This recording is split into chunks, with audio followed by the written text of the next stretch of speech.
તમારા ઘરે પણ નાનું બાળક છે અને બધા જ સગા સંબંધી એક જ વાત કહે છે કે તમારું બાળક પાતળું છે, શું બરાબર ખાતું નથી, તો મધર્સ આ ટ્રેપમાં ના ફસાશે. ઘણીવાર મધર્સ આ વાતને લઈને ગિલ્ટી ફીલ કરે છે અને એના પછી બચ્ચાને ફોર્સ ફીડ કરશે કે ઓવર ફીડ કરશે, જેની કારણે બચ્ચાને લોંગ ટર્મમાં ફીડિંગ ઇશ્યુઝ થઈ શકે છે. Hi, I am doctor Murtaza Makati, your paediatrician from Rajkot, અને આ વિડીયોમાં હું તમને બાળકના ગ્રોથનું એક્ઝેક્ટ સાયન્સ સમજાવીશ. તો હવે ધ્યાનથી સમજીએ that every chubby baby does not mean that is a healthy baby. તમારા બાળકનો ગ્રોથ આ 3 વસ્તુ પર આધાર રાખશે: genetics, birth weight and most important nutrition.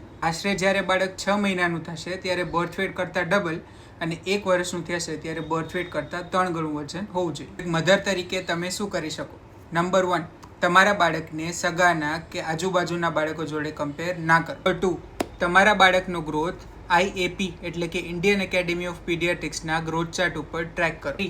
હંમેશા તમારા પીડિયાટ્રિશિયનને કન્સલ્ટ કરો, because they will never look at one single weight, but they will observe your baby's growth over a period of time.